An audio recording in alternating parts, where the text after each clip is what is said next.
things started.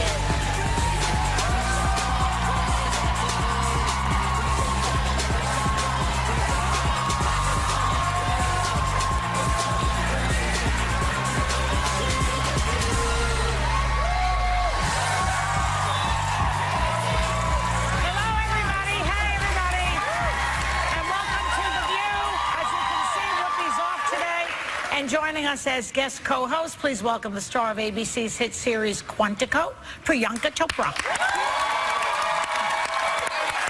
Nice to have you.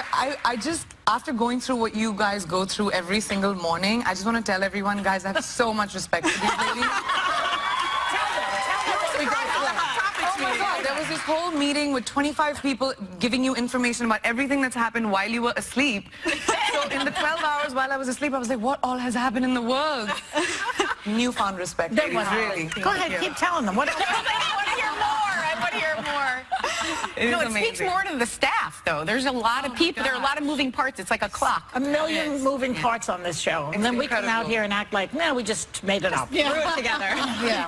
All right, well, here's a topic. There's this is interesting. There's a hashtag challenge online right now to say anything non-political, okay? So no more talk about you-know-who.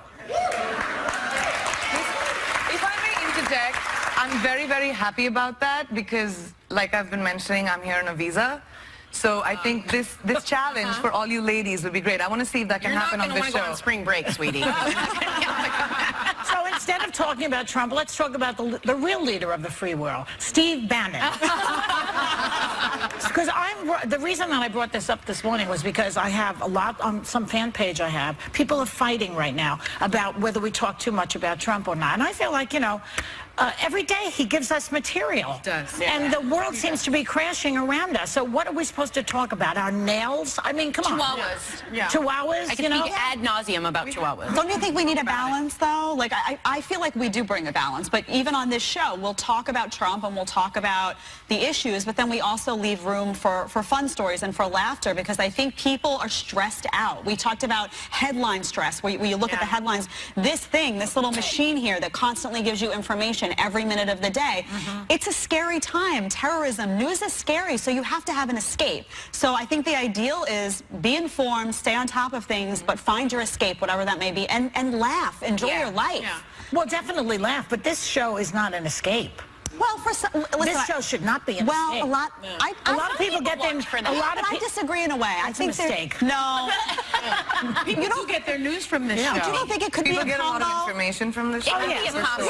But some of it's an escape when we're talking about dating and relationships and sex and parenting and that. We do talk about that. Yeah, that for some that's their minute to be like, you know what? Let me take my minute and enjoy my life and laugh. With us. So I do agree. I think as someone who watches the show very much, I think what I get out of it is your debates and your point of views, and it gives me a very cohesive look at what you think about every topic that you discuss.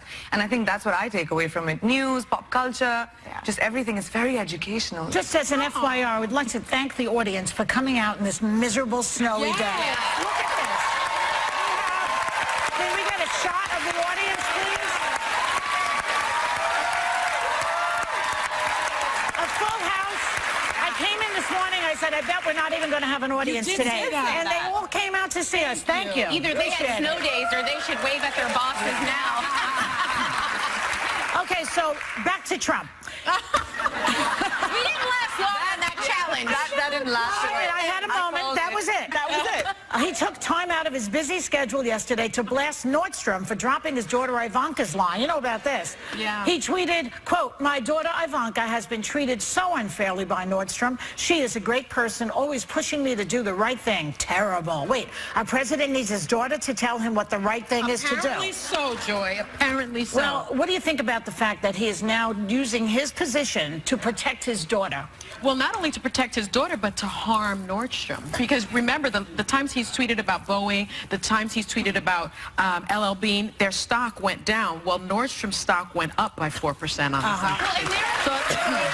think he got something that he was not expecting. So do you do them a favor then? In a sense, he did Nordstrom's a favor. Well, their But I don't reason think were that the sales went down, and he's a businessman, so he should understand this. What business would cut a line that was making money? Because businesses speak in numbers.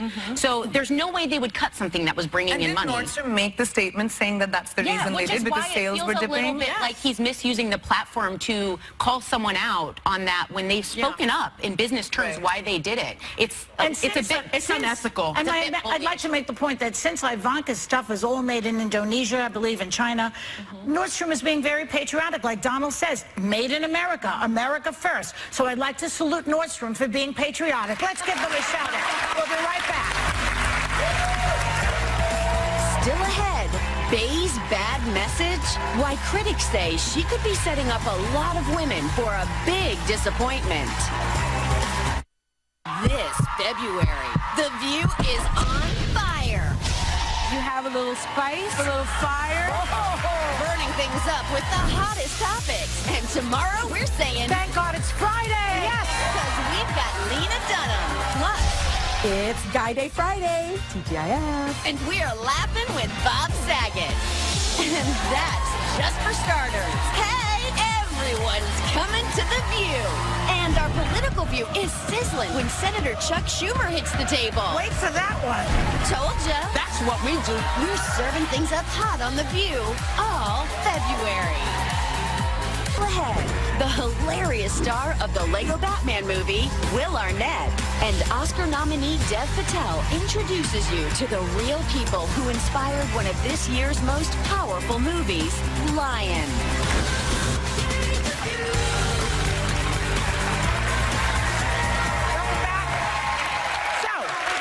Today's Black History Month, FYI, honors a man who fought for justice and redefined justice in America, Thurgood Marshall.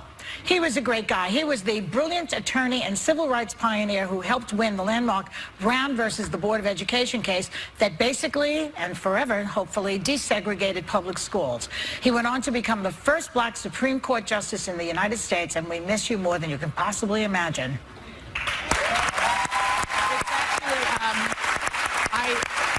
Before going to law school, I read so many books about Thurgood Marshall, and his legacy is one of the reasons why I went to law school. Yeah, I mean, he changed America. He did. Yeah, basically. He did. Okay, let's talk about Beyonce, because she recently announced she's having twins at age 35.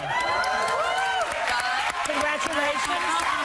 We say congratulations to Beyonce. Yeah. Some doctors hope it doesn't give women a false sense of hope because about getting pregnant, you know, as they get older, you know. So is this going to put pressure on women to do stuff like fertility treatments or freezing their eggs? Because they keep seeing these celebs getting pregnant at these sort of advanced ages. She's not that old. How old is she? Like 35. 35. Yeah, but the egg starts to diminish after 5. At 35. Yeah, but there's some good ones in there still. Look at this one. Look at this one going. She's still at it. Well, thank you. You know, there's some viable ones. They scared me about Yeah, this. they did. This year, society in general scared me, panicked me, because 37, I just turned 38, and they were like, it's over, you gotta rush, you gotta do this now. And Sarah sent me an article basically saying, calm down, because I looked around at my friends. I have friends in their early 40s getting pregnant. I have friends that are 25 having a hard time. Remember, men, sometimes you're the problem, not us. Woo!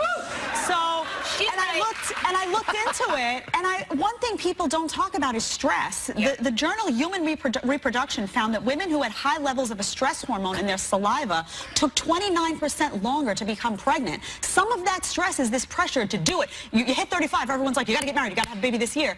That's not always the case. And you know what? Let life happen. I feel pretty strongly about this only because, and all of you know, I first got pregnant at 34 and then at 38, and we had a really difficult time, and we did IVF, and I'm so thankful that we have our 2 beautiful children because of it. But, you know, women do hit their fertile peak between 23 and 31, and around 31 it drops precipitously. But I didn't hit my dating peak at that time, so I had no partner. But people need to understand that. But people do need to understand that there is a finite period of time, and the fertility goes down. And I think when people see Janet Jackson at 50 having a baby, and Beyonce having twins at 35, what people aren't talking about is that a lot of these pregnancies are IVF pregnancies, and it's very And expensive. with other women's most eggs, people don't too. have the They have money to be other do it. women's eggs at 50. We've got to be honest with ourselves. I think people, we've been told by our parents and we've been told for eons that this is the time women need to get pregnant. When you're younger, you'll have healthier children. I think people are aware of that, but I also don't think as a public person myself, it is the responsibility of Janet Jackson or Beyonce she's just a girl who makes music, and she's been a working mom. She's worked all her life. She did not maybe have the time to have kids at that time, and she's decided to do it right now. I don't think she should have the pressure and the onus of having to serve as an example to humanity. She's a girl having two children. You know, She's a girl who just wants to have fun. Kind of in that same tone, I was once walking my dogs, and this woman had just had a baby late, and she turned to me and she's like, "Oh, sweetie, don't wait to have babies." And I remember it kind of bothered me because you're assuming that I have someone to make those babies with, and that it's the right thing for us right now. As women get that kind of pressure, men don't, yes, because they don't carry the children. But I think we should be excited about the fact that we live in a time where science is allowing women to be able to take charge of our own lives. And to be able to Which is great, but we've got to be honest. Nobody's like, Sunny, did you purposely think you were putting off kids? Because some women don't start until that because they don't have a No, chance. I mean, I was married at 30. Okay. And we both had really full lives and a career. And we didn't necessarily wait to have children, but once we started trying to have children, we were late. But you did it. But you did it. Your eggs get old, everyone. I mean, they do. They They get can scrambled. hear you, Sunny. Don't say that to Sarah's eggs. They get scrambled. They get scrambled. From someone whose eggs are powdered. May I just say, whenever you want. we'll be right back. We gotta go. Yak, yak, yak, yak, yak. Later, breakup breakdown. Could the best way to end a relationship be by sending a text message?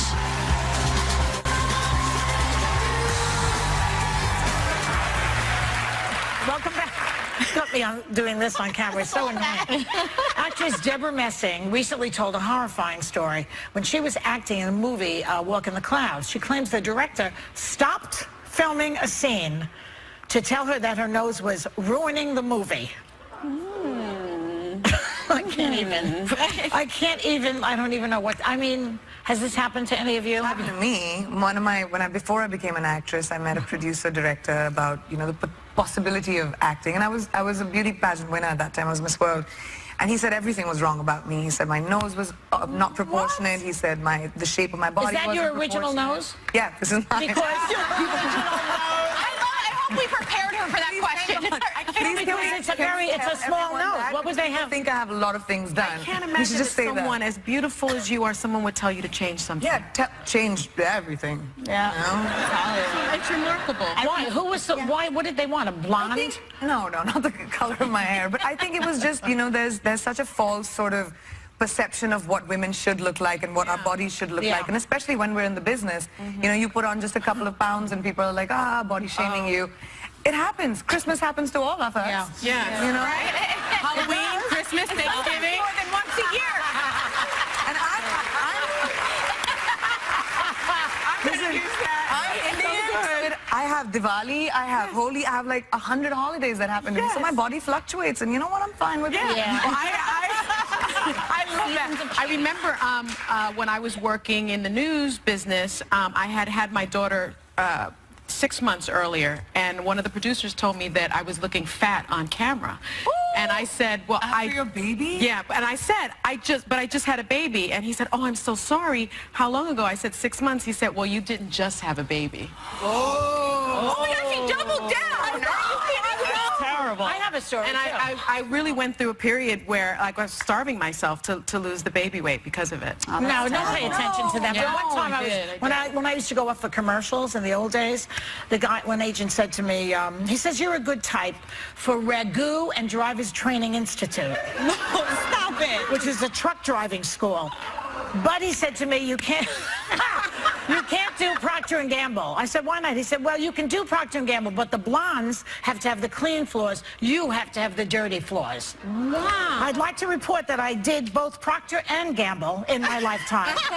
But I mean, people are told this stuff all the time. I had a similar experience with that blonde thing. I grew up in the age of, you know, Christy Brinkley, and she's beautiful, but this vision of what beauty was blonde hair, blue eyes, all American. And I went out for a commercial, a skincare commercial, and they told me I was too ethnic looking. Yeah. And I couldn't figure out what that was. But and then he followed. Brooklyn No, on I did go Brooklyn on them. She But looks Italian. it was basically Yeah. you're not all American girl, and I was like, this is a melting pot, baby. Yeah. Like I am an all No, American Christy girl. Brinkley is Every the... single person actually has an ethnicity. Yeah. It's Yeah, not you're right. Yeah. Sarah, you have to sell something. vocabulary. Every one of us have an ethnicity. And on that note, whatever you're planning to send on Valentine's Day, stop, because we're upgrading it right now. Teleflora's Shining Heart Bouquet is a stunning mix of flowers and red roses that are professionally arranged and hand-delivered to your Valentine by your local florist. It even arrives blinged out in a gorgeous vase with a sparkling rhinestone heart. And thanks to Teleflora, Pretty. members of our audience are getting a $100 gift card to buy one. And we'll be right back.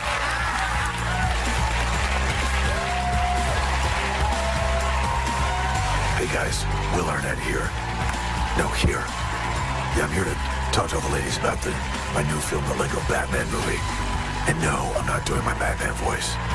Just I've been screaming at the TV a lot. You know, it's hockey season.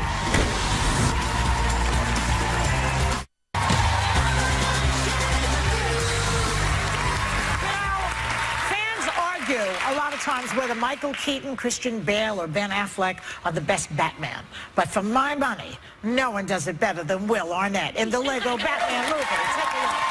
You think you're my greatest enemy? Yes, you're obsessed with me.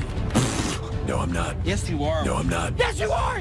Who else drives you to one-up them the way that I do? Bane. No, he doesn't. Superman. Superman's not a bad guy. Then I'd say that I don't currently have a bad guy. I am fighting a few different people. What? I like to fight around. Please welcome Will Arnett. Hey, Will. And these are your... I brought my co-stars with me. yeah, they're Yeah. Fit your They're to scale, They're aren't really, they? they're good. It's good a for very cheap small- airline tickets. They're so small. Yeah. So cute. Very They're small. Lego guys. But they're to scale. This is how you shot it. Well, this is, yeah. I mean, we didn't. It wasn't stop motion, so like we were able to get them pretty big in frame. But yeah, they're Lego's small. The minifigs. Yeah. Hence So the- before we get to the Yes. movie, I must ask you about something that you walked in the Women's March in London. I did. Yeah, Tell I did. us about it. Yeah.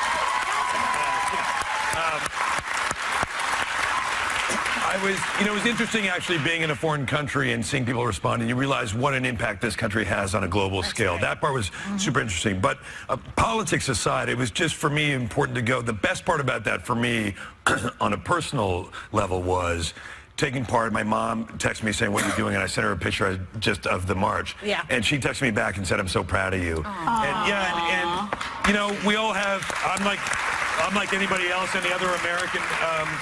Important women in my life, my mom, my sisters, my grandmother, everybody who's been there for me. And I think it was really important for me on a personal level to take part in that and Yeah. to show them that I support them. Yeah. Feminism needs men. Absolutely. today. Nothing hotter than that, by the way. So hot. That's also good to know. Yeah, it was there. Let's keep talking about that. Will, you have two sons. Yes. And last year I heard that you coached their Little League team. What kind of coach are you from the sidelines? Well, don't wait till you hear the answer. Before we I'm a all. hard ass. Can I say hard ass? Yeah. You can. No, Too I'm late not. now. I like to think that I'm a fair coach, and we're now going into our 5th season that I've been coaching Little League, and I love it. When the season's over, I'm kind of more disappointed than they are, but it's really gratifying watching them get better as they go, but I'm not like a yeller. I was just You're gonna not? ask you a No. disclaimer. Okay. My dad used to be a yeller, and that was not pleasant. No, I find that like almost Batman voice. If you, I get them into a moment and I can go like, "Hey, listen to me." And once you can feel I can feel my voice vibrating through their little carcasses, then I know I'm reaching them. They're little carcasses. I know, it's so cute. Little lungs and hearts. Yeah, The other thing, Will, you're working on is the Gong Show yeah, is coming back, and you're executive producing that. yeah. That's right. Yeah. That's a good one. It's such This spring we're going to be, and summer rather, we're going to be on the air the new Gong Show here on ABC, and we want to bring back what was really fun about the Gong Show, which was a great panel, and really feel like it's a party atmosphere and watching these crazy acts, and a lot of us remember it, some of us don't. I'm young too, so I'm probably younger than everybody, but. We want to kind of bring that back, and really, so many great comedians back in the day were on it. And we were talking about Steve Martin, Dave Letterman. These are the kinds of people. They were panelists. They were panelists, and this year, obviously, Joy, I'm going to get her to commit before I leave here. Sign a contract. That's legally binding, as far as I can tell. That's right, you did. I love that show. Yeah, it was fun. Yeah. Chuck Barris. Chuck was hilarious. Who's going to host it? You don't know yet? We're down to a couple of people, but we want like a veteran comedian, somebody who can think on their feet but doesn't bring too much baggage. Somebody cheap, I guess. They have this.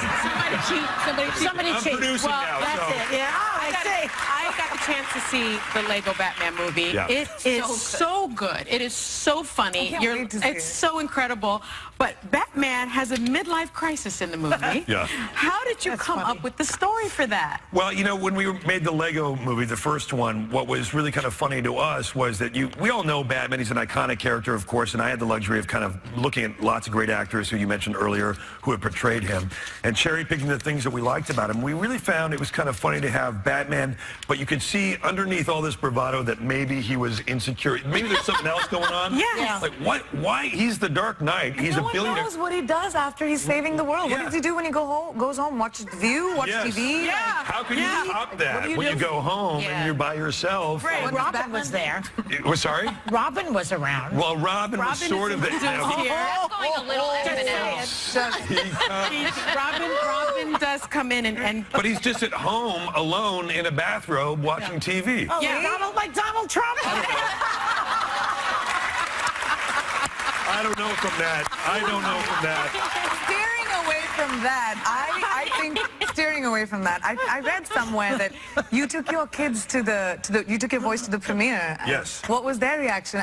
Are they in the movie? They loved it. Yeah, my boys voiced a couple characters in the movie. They have some orphans in the film, and that was really fun to have them. Yeah, it was just it was a Saturday, and they obviously no school, so they were with me, and I was trying to just keep them entertained. So I gave him a part in a movie. That's how it works. That's how it works with the Hollywood elite. But it was really fun to be able to share that with them. And did they like the movie? They loved it. My little guy was very moved at the end, and it was quite sad. It's a kind of a nice, poignant moment, and so that was pretty cool to make him cry. you made him cry. Now we know what kind of You nailed it. Yeah, Nailed it. Well, we want to get to know Batman a little better. Sure. So I'm going to ask you some rapid fire questions, and we want to know how Batman would answer. Feel free to answer as Batman. Can you do in the Batman voice? Okay. I'm No very pressure, excited. but just do that. Okay. Are you ready? I guess so. Go-to karaoke song. Stand by your man. Last show you binge watched. Walking Dead. Boxers or briefs? Both. Celebrity crush. Celebrity crush? Beyonce. Last person you texted. Alfred. Favorite movie. Batman Forever. Number one thing you can't leave the house without. Batarang. And biggest fear. Snake clowns. Wait,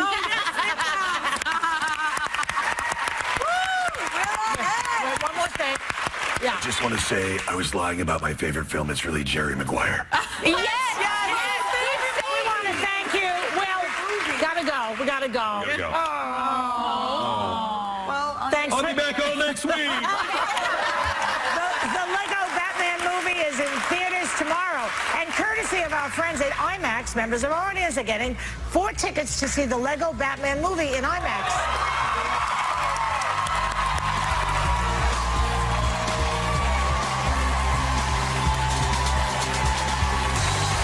Next, Oscar nominee Dev Patel is live.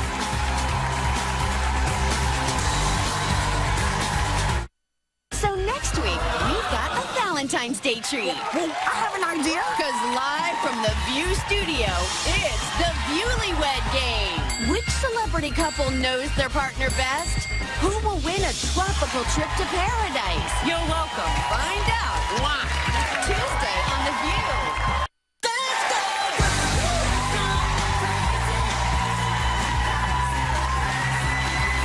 Dev Patel snags a well-deserved Oscar nod for his devastatingly beautiful performance in the movie Lion. As a man on a desperate search for the family he's been separated from since he was 5 years old.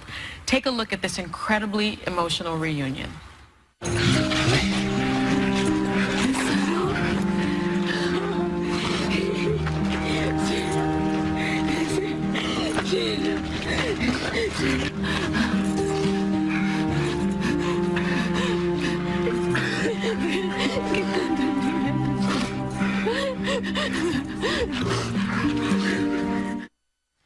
Please welcome Dev Patel and the real-life mother and son who inspired the movie, Sue and Saru Briley.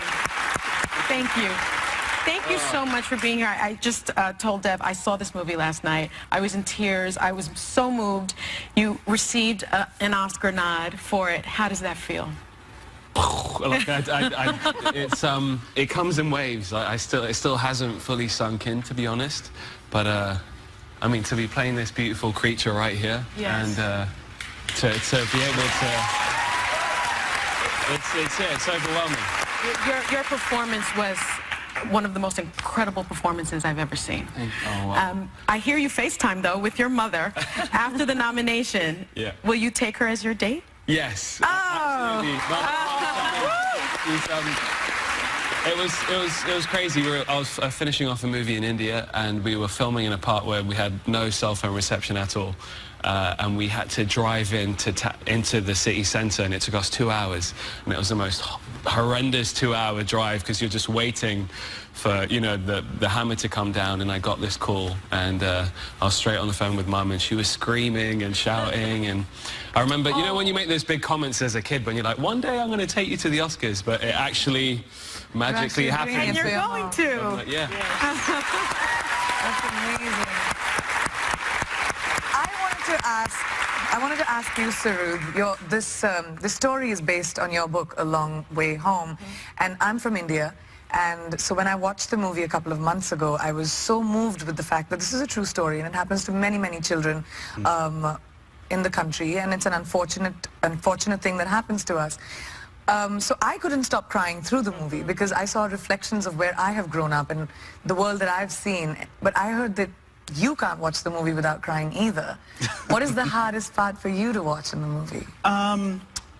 It would be, I think, where I sort of meet my adoptive mother and father. That is such a pivotal point because I've been sort of wanting, you know, a family because of the hardship that I've been through in Calcutta, and then all of a sudden I get to the point of meeting as just a 5-year-old, only about 1 metre sort of in height, and that was the solace and salvation that I've been looking for. And you know, the sort of the maternalness of my mum sort of coming up and taking that chocolate out of my hand as well. It was such you know, a pivotal time. Oh, and melts my heart. Sue, you're Saru's adoptive mother, or mom, as you're referred to. Now, Nicole Kidman played you in the movie, and she too has adopted her own kids, Yes, you know, in real life, and you guys bonded over that shared title. Can you tell me what you found in common? Well, what I found was that she has the most beautiful soul, and I truly respect and admire that, and we connected very quickly.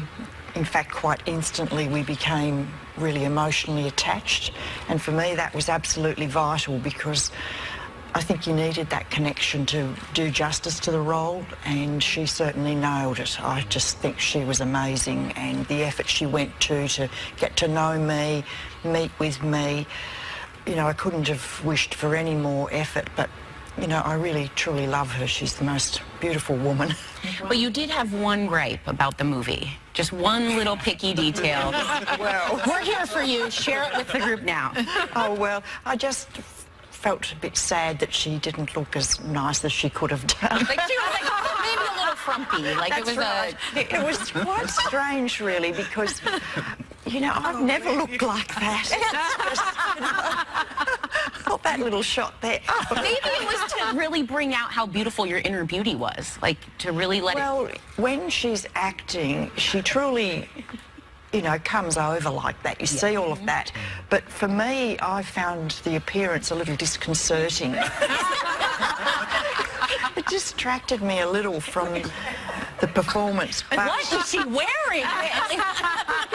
what? And I've kept all this clothing, you know, even Saru's original T-shirt and a lot of his baby clothes, as I call them, I still have, plus my own clothing. That's not how I dress. Yeah, I look way better. Yes, that's not mine, but, you know, I had a lot of that gear that could have been used, but anyway. Well, but she did a remarkable job. Yeah, She did it's a about the remarkable acting, job. and she certainly got that so right. Well, Saru, 20 years after you were lost from your family, you started using Google Earth to track down the village you came from, and it took 5 years to find your family. Did you ever want to give up? Did you lose hope? Oh, there was plenty times like that. You know, a lot of people would say to you, you know, this is now, this is the present, there's the future, that's the past. It was so easy to be convinced and I guess manipulated in a way that, okay, you know, you're so right. I've got a great family here, living in Australia, such an amazing place. You know, trying to find this needle in a haystack. You know, there was times where you sort of walked away in dismay and you know, of course, you know, sometimes you're going crazy and you wanted to give up. But, you know, that bond between mother and son and sister and brother, and you could never sort of, you know, let that go because there was such an anomaly of your past to what you are now. And, you know, you just couldn't sort of configure, you know, why that happened to myself as a child. And so, you know, I just, you know, the hope and determination and the love as well is the sort of encapsulated what really kept me going. Okay. Wow. I'm so moved. Yeah. I wanted to ask Dave, actually. So, speaking of growing up and how we grew up, you were born in London. Yeah. Your parents are both immigrants who moved to the UK from Kenya. Yeah. But you're also Indian. So I wanted to understand, what is your connection with India and shooting in India, where you're from? How was that for you? It kind of, I spent a lot of my childhood trying to shun my Indian heritage to fit into school. And, you know, anything to be like everyone else, to not get bullied, Yeah, I see that. to be different, you know, I didn't want to be different.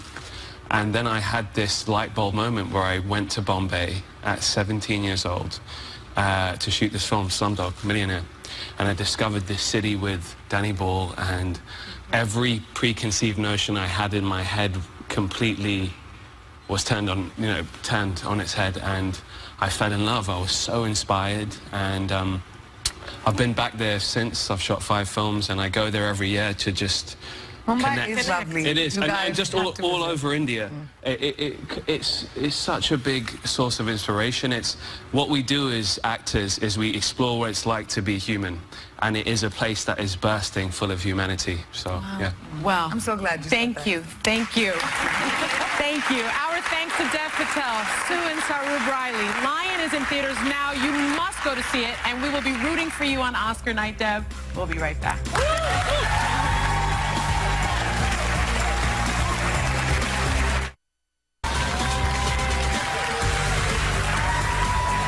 We are back. You know, in an era of alternative facts, Pinocchio is the fairy tale America needs right now. It's available now on DVD, Blu-ray, and thanks to our parent company, Disney, members of our audience are getting a copy. Now, Priyanka, your show, Quantico, is very timely with plot lines about terrorism and protecting our borders. Talk about it a little bit. What can we expect? Well, I think the best part about Quantico, which I love about it, is it's extremely topical. We have so many episodes coming up where we discuss false news. We're discussing the immigration ban, just things that are happening. Women, the Women's March, a female president. So things that are happening to us, things that we as a people are affected by, is all reflected by the writers on the show, and that's what makes it super interesting. That's great. And it's been fantastic. really lovely having you here today. Yes. You're very nice. I mean, you're just a nice person.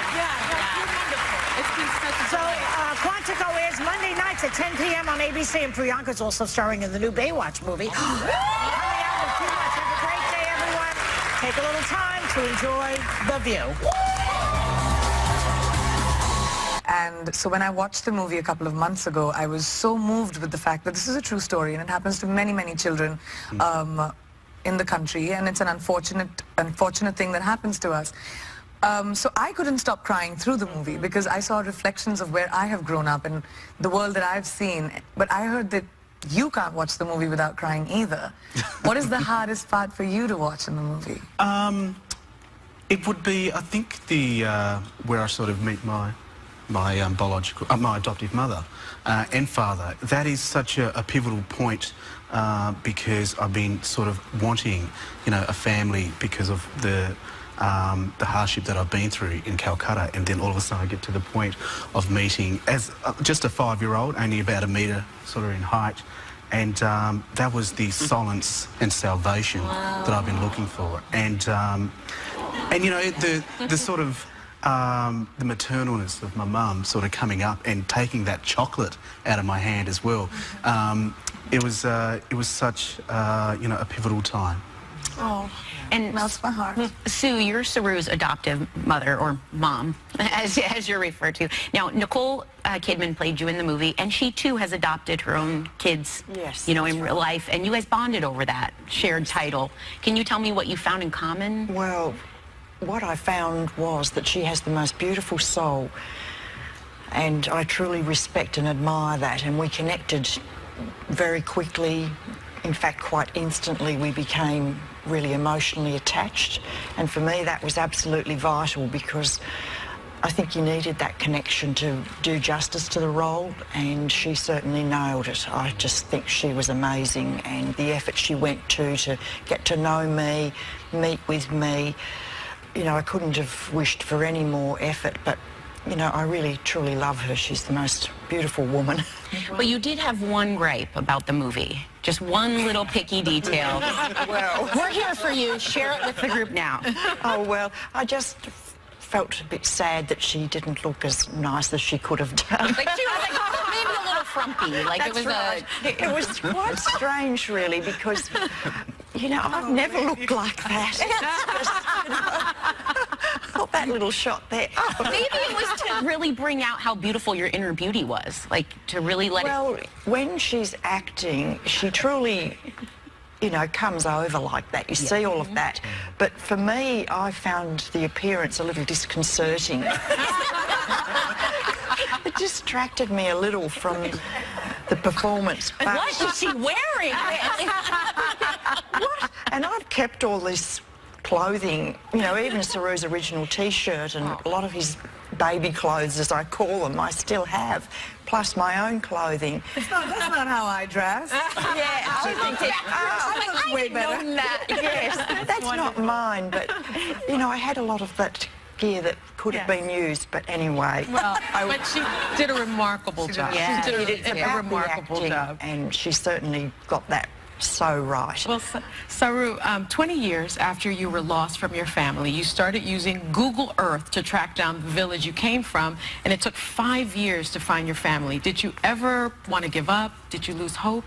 Oh, there was plenty of times like that. A lot of people would say to you, this is now, this is the present, there's the future, that's the past. It was so easy to be convinced and I guess manipulated in a way that, okay, you're so right. I've got a great family here, living in Australia, such an amazing place. Trying to find this needle in a haystack. There was times where you sort of walked away in dismay and of course, sometimes you're going crazy and you wanted to give up. But, that bond between mother and son and sister and brother and, you could never sort of, you know, let that go because there was such an anomaly of your past to what you are now. And, you know, you just couldn't sort of configure, you know, why that happened to myself as a child. And so, you know, I just, you know, the hope and determination and the love as well is the sort of encapsulated what really kept me going. Okay. Wow. I'm so moved. Yeah. I wanted to ask Dave actually. So speaking of growing up and how we grew up, you were born in London. Yeah. Your parents are both immigrants who moved to the UK from Kenya. Yeah. But you're also Indian. So I wanted to understand, what is your connection with India and shooting in India, where you're from? How was that for you? It kind of, I spent a lot of my childhood trying to shun my Indian heritage to fit into school. And, you know, anything to be like everyone else, to not get bullied, to be different, you know, I didn't want to be different. And then I had this light bulb moment where I went to Bombay at 17 years old to shoot this film, Slumdog Millionaire.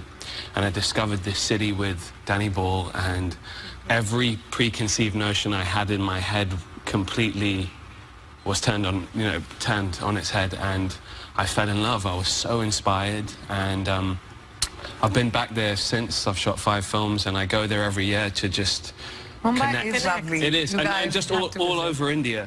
It's such a big source of inspiration. It's what we do as actors is we explore what it's like to be human, and it is a place that is bursting full of humanity. So yeah. Well, I'm so glad you Thank said that. you. Thank you. Thank you. Our thanks to Dev Patel, Sue and Sarub Riley. Lion is in theaters now. You must go to see it, and we will be rooting for you on Oscar night, Dev. We'll be right back.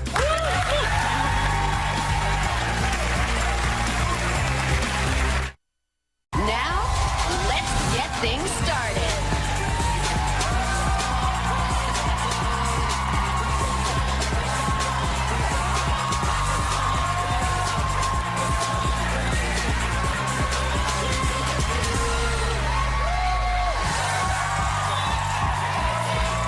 Hello, everybody. Hey, everybody. And welcome to The View. As you can see, Whoopi's off today. And joining us as guest co-host, please welcome the star of ABC's hit series Quantico, Priyanka Chopra.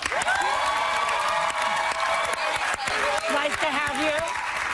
I just, after going through what you guys go through every single morning, I just want to tell everyone, guys, I have so much respect for these ladies. Oh my God, there was this whole meeting with 25 people giving you information about everything that's happened while you were asleep. So in the 12 hours while I was asleep, I was like, what all has happened in the world? Newfound respect. That was really. Go ahead, keep telling them. What else? I want to hear more. I want to hear more. It Speaks more to the staff, though. There's a lot of people. There are a lot of moving parts. It's like a clock. A million moving parts on this show. And then we come out here and act like, no, we just made it up. Threw it together. Yeah. All right, well, here's a topic. This is interesting. There's a hashtag challenge online right now to say anything non-political, okay? So no more talk about you-know-who. If I may interject, I'm very, very happy about that because, like I've been mentioning, I'm here on a visa. So I think this challenge for all you ladies would be great. I want to see if that can happen on this show. You're not going to want to go on spring break, sweetie. So instead of talking about Trump, let's talk about the real leader of the free world, Steve Bannon. Because the reason that I brought this up this morning was because I have a lot on some fan page I have. People are fighting right now about whether we talk too much about Trump or not. And I feel like, you know, every day he gives us material. He does. And the world seems to be crashing around us. So what are we supposed to talk about? Our nails? I mean, come on. Chihuahuas. Yeah. Chihuahuas, I can speak ad nauseum about chihuahuas. Don't you think we need a balance, though? Like, I feel like we do bring a balance, but even on this show, we'll talk about Trump and we'll talk about the issues, but then we also leave room for fun stories and for laughter because I think people are stressed out. We talked about headline stress, where you look at the headlines. This little machine here that constantly gives you information, and every minute of the day. It's a scary time. Terrorism, news is scary, so you have to have an escape. So I think the ideal is be informed, stay on top of things, but find your escape, whatever that may be, and laugh, enjoy your life. Well, definitely laugh, but this show is not an escape. Well, for some, listen, This show should not be an escape. a lot. A lot of people get them. A lot of I people. disagree in a way. I think a mistake. No. People do get their news from this show. But you don't think it could People be a get a lot combo? of information from the show. It can be a combo. Some of it is. But some of it's an escape when we're talking about dating and relationships and sex and parenting and that. You do can, for talk about some- that. Yeah, that for some that's their minute to be like, you know what? Let me take my minute and enjoy Like my they want life to talk and laugh. with us. So I do agree. I think as someone who watches the show very much, I think what I get out of it is your debates and your point of views, and it gives me a very cohesive look at what you think about every topic that you discuss. And I think that's what I take away from it. News, pop culture, just everything is very educational. Just as an FYI, I would like to thank the audience for coming out in this miserable, snowy day. Look at this. Can we get a shot of the audience, please? A full house. I came in this morning, I said, I bet we're not even going to have an audience did today. say that. And they all came out to see us. Thank you. Either they Appreciate had it. snow days or they should wave at their bosses now. Okay, so back to Trump. We didn't last long on that challenge. That didn't last. I had a moment. That was it. That was it. He took time out of his busy schedule yesterday to blast Nordstrom for dropping his daughter Ivanka's line. You know about this. Yeah. He tweeted, quote, "My daughter Ivanka has been treated so unfairly by Nordstrom. She is a great person, always pushing me to do the right thing. Terrible." Wait, our president needs his daughter to tell him what the right thing is to do. Apparently so, Joy. Apparently so. Well, what do you think about the fact that he is now using his position to protect his daughter? Well, not only to protect his daughter, but to harm Nordstrom. Because remember, the times he's tweeted about Boeing, the times he's tweeted about LL Bean, their stock went down. Well, Nordstrom's stock went up by 4% on the So I think he got something that he was not expecting. Do you do them a favor then? In a sense, he did Nordstrom's a favor. Well, their reason were that the sales went down, and he's a businessman, so he should understand this. What business would cut a line that was making money? Because businesses speak in numbers.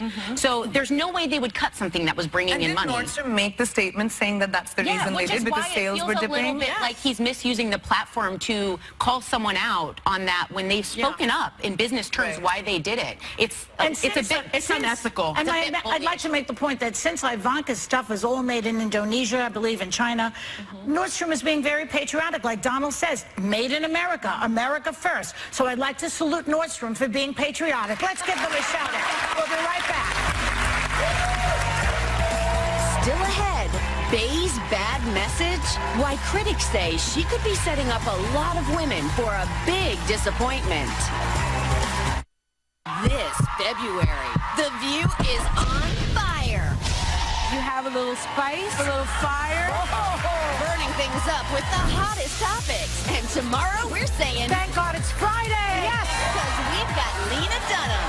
Plus, It's Guy Day Friday, TGIF. and we're laughing with Bob Saget. And that's just for starters. Hey, everyone's coming to The View.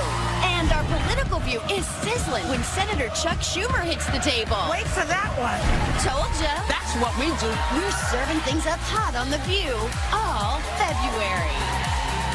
Ahead, the hilarious star of the Lego Batman movie, Will Arnett, and Oscar nominee Dev Patel introduces you to the real people who inspired one of this year's most powerful movies, Lion.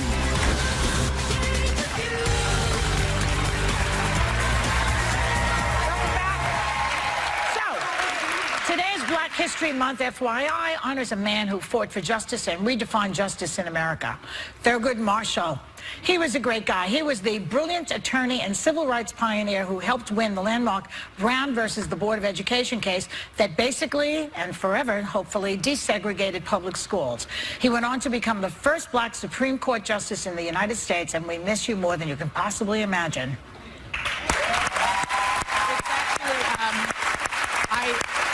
Before going to law school, I read so many books about Thurgood Marshall, and his legacy is one of the reasons why I went to law school. Yeah, I mean, was he just so- changed America. He did. Yeah. Basically. Okay, let's talk about Beyonce, because she recently announced she's having twins at age 35. Congratulations. We say congratulations to Beyonce. Some doctors hope it doesn't give women a false sense of hope because about getting pregnant, you know, as they get older, you know. So is this going to put pressure on women to do stuff like fertility treatments or freezing their eggs? Because they keep seeing these celebs getting pregnant at these sort of advanced ages. She's not that old. How old is she? Like 35. 35. Yeah, but the egg starts to diminish after 35. Yeah, but there's some good ones in there still. Look at this one. Look at this one going. She's still at it. Well, thank you. You know, there's some viable ones. They scared me about Yeah, this. they did. This year, society in general scared me, panicked me because